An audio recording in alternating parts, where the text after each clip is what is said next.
full presentation of the essence of living. Before Mary's birth, saints and Roman received the heavenly message that they would bear a child. Thanksgiving for God's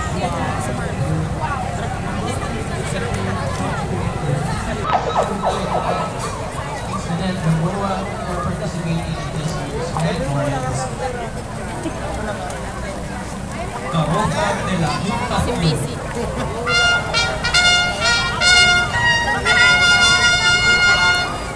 The announcement by the angel Gabriel to the Virgin Mary that she would conceive a son by the power of the Holy Spirit to be called Jesus. The angel's pronouncement is that Mary's will of God, but later, here I am, the handmaid of the Lord. Every time may be according to your will. And thus, as it relates to the creation of Christ, his redemption of the world, our Lady of the Annunciation, pray for us. We would like to thank Mr. Joselito Javier for participating. Elizabeth was filled with the Holy Spirit and said, "Most blessed are you among women, and blessed is the fruit of your womb." This celebrates the miraculous pregnancies of both Mary and Elizabeth, and reveals much about the Blessed Mother. Our Lady of the Visitation, pray for us. We would like to thank Ms. Nanette Sapinosa Reyes for participating in this year's Grand Memorial.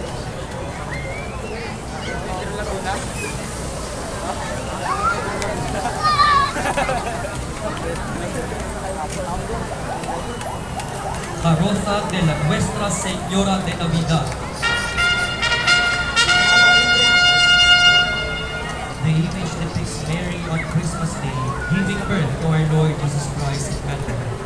In the Gospel of Luke, it was recounted that while they were there, the time came for the baby to be born, and she gave birth to her firstborn, a son. She wrapped him in clothes and placed him in a manger, because there was no rest available for them. Our Lady of the Nativity, Pray for us. We would like to thank Mr. Roberto Rudy Castaneda for participating in this year's Grand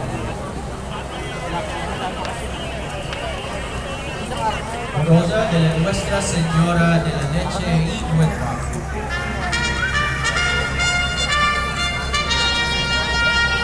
Our Lady of La Leche is an ancient devotion to the Blessed Virgin Mary, dating back to the time of the Roman Empire, where Christians depicted the infant Jesus nursing at Mary's breast on the walls of the Roman Cathedral, where they were known to congregate and worship. It has been traditionally associated with pregnancy and successful deliveries, for which brother tends to pray in the intercession of the Blessed Virgin. Our Lady of the Good Delivery, pray for us. We would like to thank the JRE brothers for participating in this year's Grand Memorial. Carroza de la Sagrada Familia.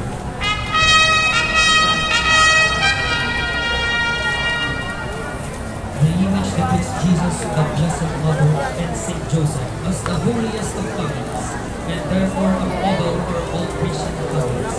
They were holy because they placed God at the center of their family. They loved and sacrificed for one another, and radiated that love to others in the redemptive mission of the world, the Word incarnate. Pope St. John Paul II said, "The Redeemer of the world chose the family as the place for his birth and growth, thereby sanctifying this fundamental institution of every society." La Sagrada Familia, pray for us. We would like to thank Mr. Rolando Magallon for participating in this year's Grand Memorial. Nuestra Señora, Madre del Buen Pastor.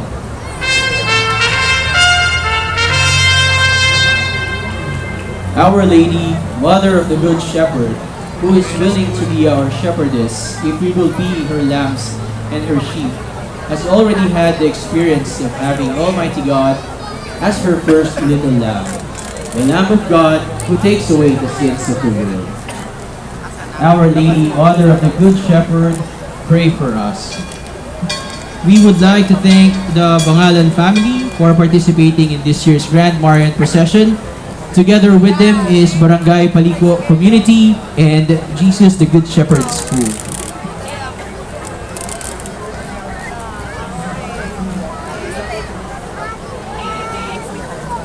Carroza de la Nuestra Señora de la Biblia.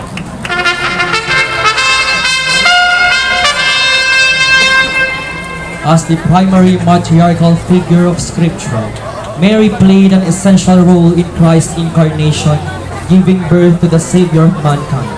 Our Lady is mentioned in the Acts of the Apostles, still being an inspiration of faith even after our Lord's ascension, being with the apostles as they began their ministries to proclaim the gospel. Our Lady of the Bible, Pray for us. We would like to thank Miss Lita Camantigue for participating in this year's Grand Marian Procession.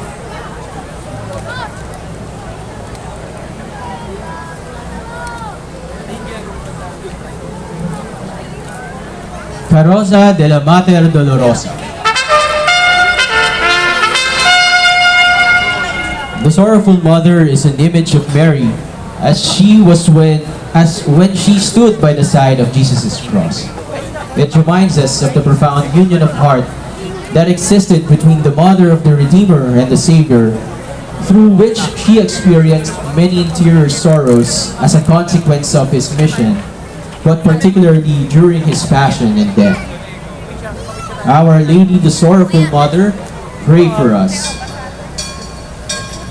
We would like to thank Mr. Roberto Obi Castañeda for participating in this year's Grand Marian Procession. Carroza de la Mater Angustia.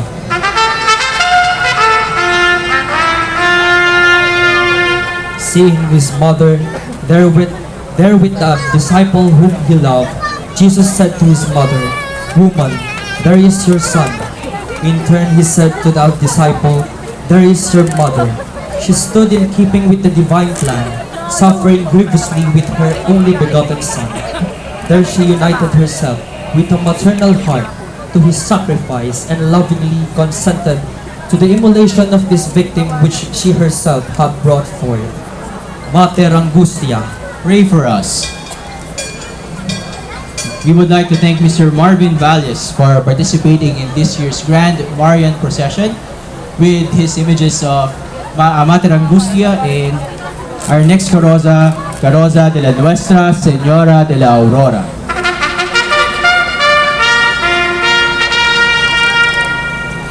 The image depicts Mary's immense joy seeing Jesus Christ risen from the dead. All her sorrows from Good Friday were washed away by the light of the resurrection, the victory of Christ over death and salvation for mankind. Nuestra Señora de la Aurora, pray for us.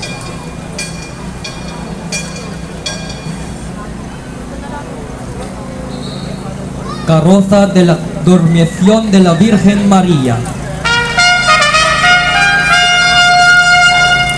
The Immaculate Virgin preserved free from all stain of original sin, when the course of her earthly life was finished, was taken up body and soul into heavenly glory.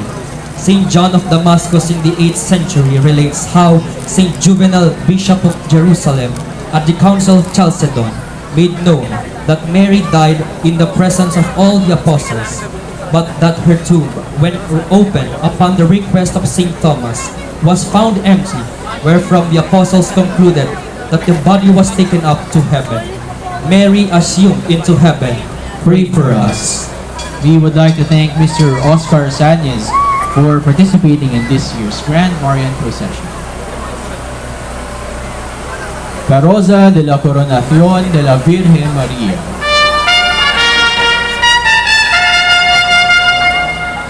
The book of Revelation gives us great insight into the honor Christ has given his mother. A sign appears in the heavens, a woman crowned with 12 stars and adorned with the sun. She stands on the moon, about to give birth to a male child, a son who is to rule all the nations with a rod and iron. Mary, Queen of heaven and earth, pray for us. We would like to thank Ms. Ditas Remulla for participating in this year's Grand Marian procession. The next carrozas bear images representing the titles of the Blessed Virgin Mary in the litany. Carroza de la Santa Maria. The sanctity of the Blessed Virgin Mary gushed forth from the singular privilege given to her by God through her Immaculate Conception and hailed as the Mother of the Redeemer. Holy Mary, Pray for us. We would like again to thank Mr. Roberto Obi Castañeda for participating in this year's Grand Marian procession. Carroza de la Divina Estrella.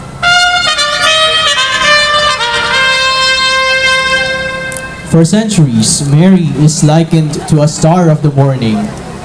Mary's prerogative to be the morning star, which heralds in the sun. She does not shine for herself or from herself, but she is the reflection of her and our Redeemer, and she glorifies Him. Holy Mary, morning star, pray for us. We would like to thank Mr. Manuel Saraiba for participating in this year's Grand Marian procession.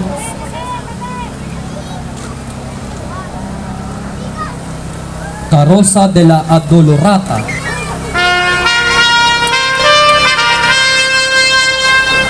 The Virgin is most amiable first because she has found favor with God, that He considered her worthy to be the mother of His beloved Son. Therefore, having received these favors from God, she desired to charitably extend them to humankind in conformity with the will of God. Mary is Mother most amiable because it is impossible in her nature to ignore or forsake those who seek her maternal help or intercession. Her amiability reflects her gentleness, selflessness, kindness, goodness, compassion, charity, tenderness, holiness, and purity. Mary most amiable, Pray for us. We would like to thank Mr. Mario Malinis and family for participating in this year's Grand Marian procession. Carroza de la Nuestra Señora de la Porteria. St. John Henry Newman tells us that the title Gate of Heaven is given to Mary because it was through her that our Lord passed from heaven to earth. And St. Alphonsus Liguori, citing St. Peter Damian, noted that by means of Mary, God has descended from heaven to earth, that by the same, or by her, people might merit to ascend from earth to heaven. Our Lady, Gate of Heaven, pray for us. We thank Ms. Rosalie Higuania for participating in this year's Grand Marian procession. Carroza de la Santa Maria, Madre de la Iglesia. The title Mother of the Church reflects the deep conviction of the Christian faithful who see in Mary not only the mother of the person of Christ, but also of the faithful.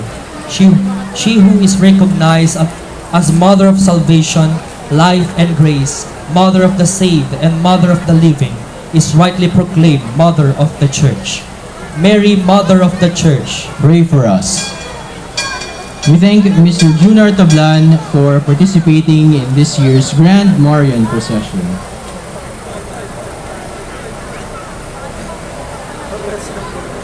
Carroza de la Reina de los Angeles.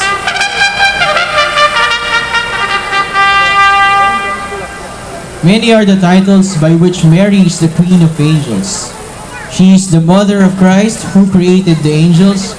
For in Him, says St. Paul, were all things created in heaven and earth, visible and invisible, whether thrones or dominations, or principalities or powers. All things were created by Him and in Him. She is therefore their Queen. Our Lady, Queen of Angels, pray for us.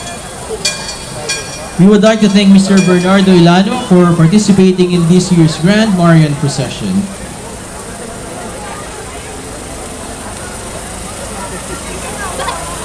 Carroza de la Nuestra Señora de la Fe, Esperanza y Caridad.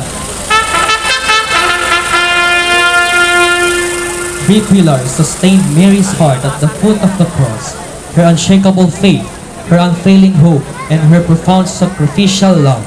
If throughout Mary's life we see these three virtues acting powerfully in her because of her unique privileges, it is on Calvary that we contemplate how far these virtues can move our hearts to be faithful to Christ in the most difficult moments. If we nourish these virtues, we will be capable of doing what our mother did at Calvary, stand at the foot of the cross. Our Lady of Faith, Hope, and Love. Pray for us. We would like to thank Mr. Joaquim Llanera for participating in this year's Grand Marian Procession. Carroza de la Reina de los Santos y Mártires. Throughout her life, Mary suffered more than anyone else, except for her son Jesus, through witnessing the birth, ministry, and death of her son. Her suffering was so great that she is considered a martyr, despite of her peaceful slumber. The grace bestowed upon her by God was used to excel in every virtue, thus proclaiming her the Queen of all saints. Our Lady, Queen of Saints and Martyrs, pray for us. We thank Mr. Nilo Espiritu for participating in this year's Grand Marian Procession. Carroza de la Nuestra Señora de la Victoria. The title of Our Lady of the Victory was first used in Spain in the 15th century. The title was attributed to battles fought and won through her intercession. A significant battle was that in Lepanto in 1571, when Christians fought with the forces of the Ottoman Empire. Our Lady of Victory, pray for us.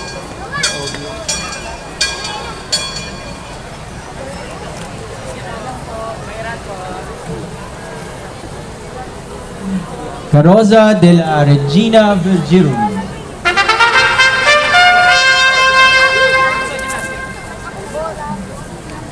Mary is all pure, all immaculate, all stainless, all undefiled, all blameless, all worthy of praise, all incorrupt. After the Trinity, Mistress of all, after the Paraclete, another Counselor, and after the Mediator, the whole world's Mediatrix. Higher beyond compare than the cherubim and seraphim, fullness of the graces of the Trinity, holding the second place after the Godhead. Mary, Queen of Virgins, pray for us.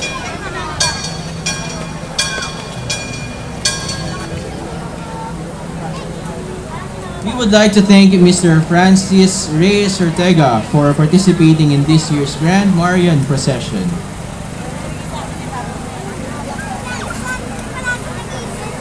Carroza de la Mater Admirabilis. Mary is most admirable as God has done great things for her. She was chosen to be the mother of the Redeemer and was given a singular privilege to be conceived without stain of original sin. Her obedience to the will of God emanated in accepting the sorrows that she endured from Christ's birth, life, and death. These things deemed her worthy to be called most admirable. Mary, most admirable, pray for us. We would like to thank Mr. Manuel Nonoy Tagle for participating in this year's Grand Marian Procession.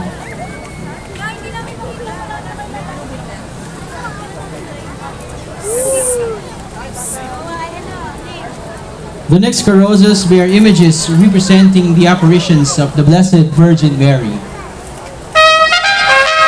We start with Carroza de la Nuestra Señora de la Consolación y Correa. The devotion to Our Lady of the Consolation and Cincture originated with a vision of Mary to Monica, the mother of Augustine. In the vision, Mary gave Monica a black leather belt as a symbol of her protection and consolation. Monica later gave the belt to her son, who recommended it to his monastic community after his conversion to Christianity. Our Lady of the Consolation and Cincture, pray for us.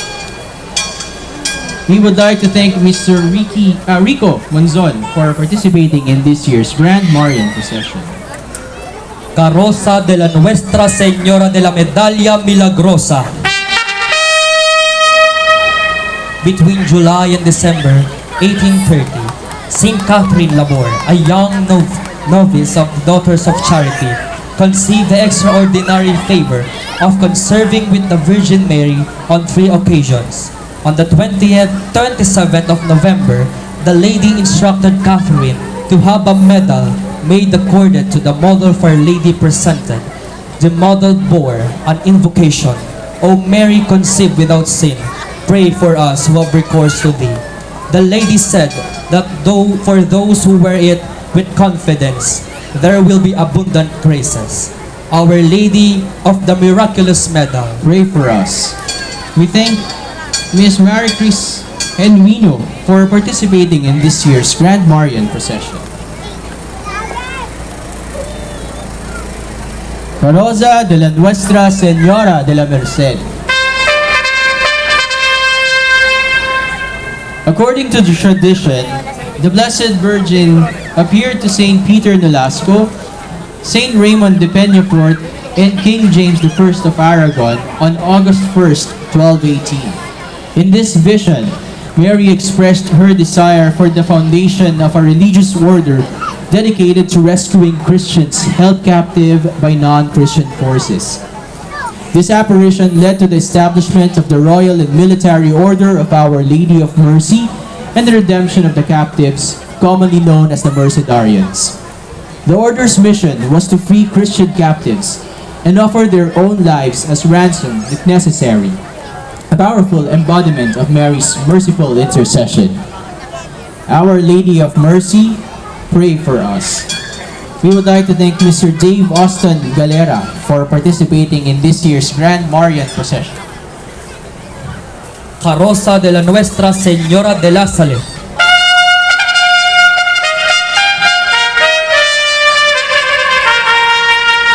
The Blessed Mother appeared to the two shepherd children at La Salette, a small hamlet in the French Alps.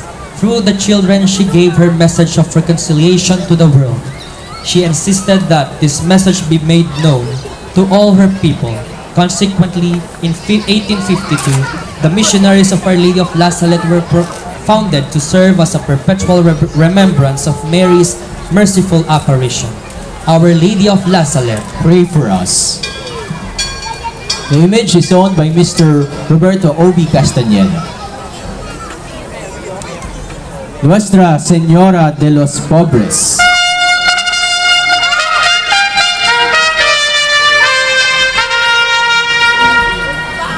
On January 15, 1933 in Bano, Belgium, 11-year-old Mariette Becco witnessed the first apparition of the Virgin of the Poor, also known as Our Lady of Bano. She described her experience as seeing a young woman wearing a white robe with a blue sash smiling at her. It was the first of 8 apparitions in which Mary revealed herself as the Virgin of the Poor.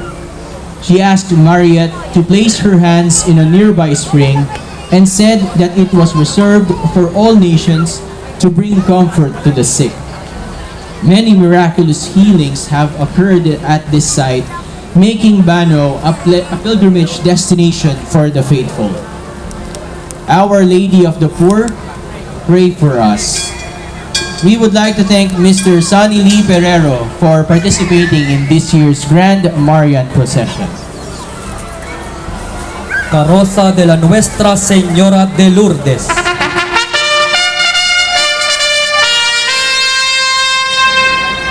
In 1858, the Blessed Mother appeared to Saint Bernadette in a grotto in southern France.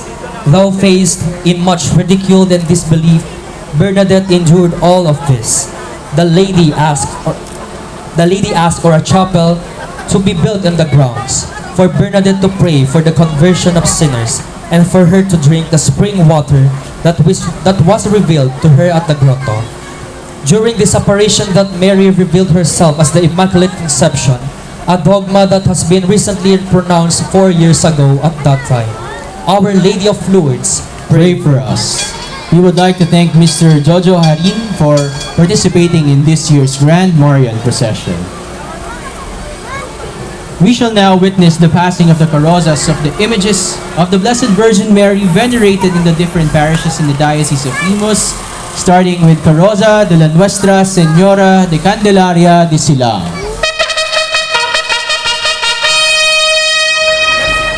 Legend has it that the image of the Blessed Virgin Mary was discovered by a Silang native named Andres in 1640. After seeing the image, another native asked Andres for the image, and he handed it over without hesitation. The image drew many devotees, and so a tabernacle was built. In 1643, the native left Silang and forgot to pay tribute to the image, and upon his return to the town, the image was nowhere to be found. After pleading for forgiveness, he searched high and low for the image and found it. However, the image would disappear again 9 more times over the next few years. A Jesuit rector advised him to bring the icon to the Silang Church, which is where it remains until this day. Today, the image is celebrated every year in a procession and festival every February 1st to 3rd. Numerous miracles were attributed to her intercession, and the Virgen de Candelaria of Silang received the honor of Episcopal coronation on January 31st, 2019. Nuestra Señora de Candelaria de Silang, pray for us. We would like to thank Mr. Rick Donald Manzon for participating in this year's Grand Marian Procession.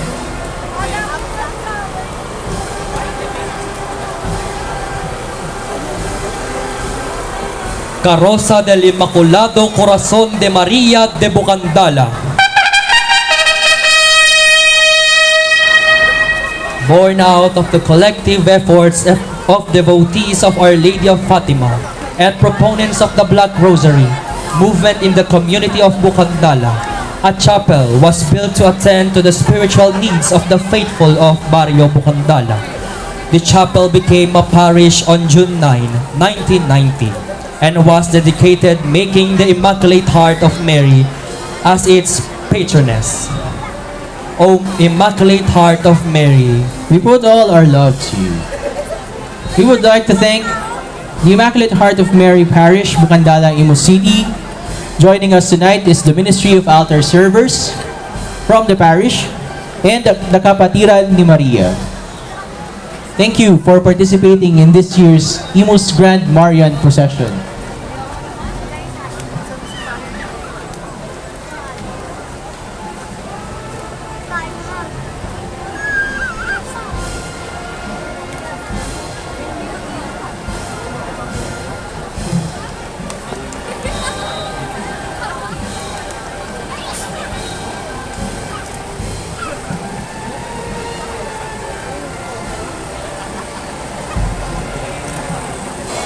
Born out of the collective efforts of devotees of Our Lady of Fatima and proponents of the Black Rosary movement in the community, a chapel was built to attend to the spiritual needs of the faithful of Bucandala.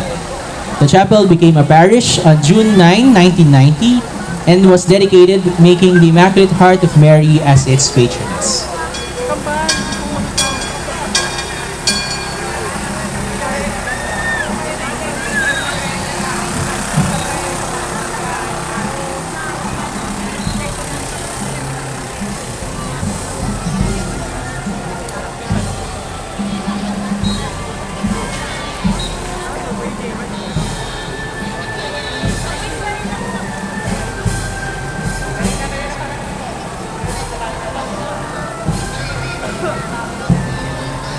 Passing by, be the altar servers from the parish of Our Lady Queen of Peace in Salinas, Bacoor.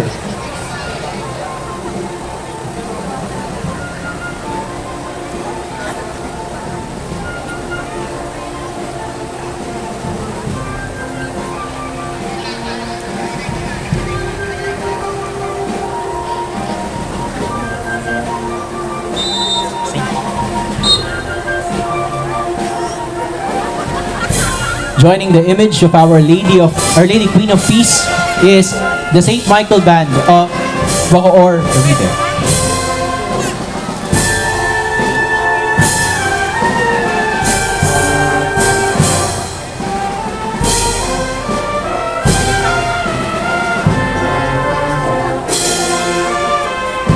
Our Grand Marian Procession is in celebration of the solemnity of the Immaculate Conception of Our Lady. The Immaculate Conception was proclaimed the patroness of the Philippines on September 12, 1942 by Pope Pius XII. This was done through the Apostolic Letter Impositi Nobis.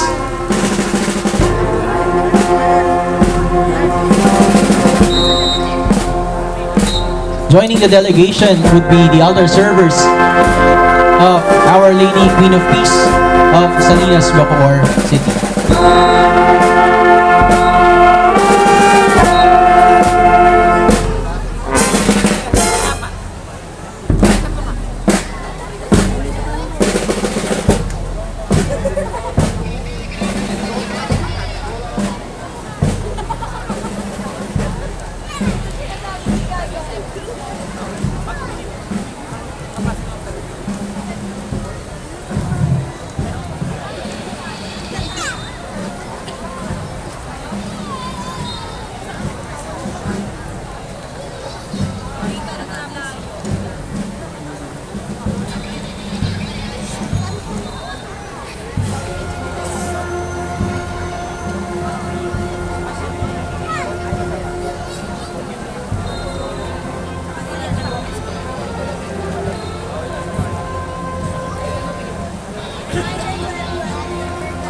Once again, we thank the altar servers from on the 7th of January 1973 by Reverend Father Romeo O. Nero.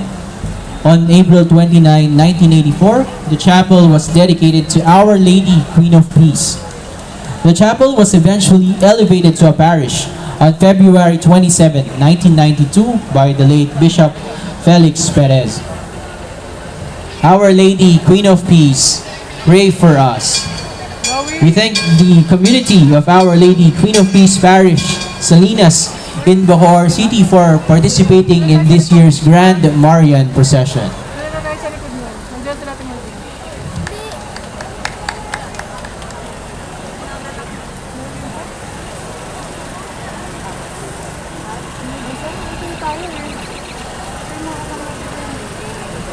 The following images are of particular and private devotion to the Blessed Mother Mary.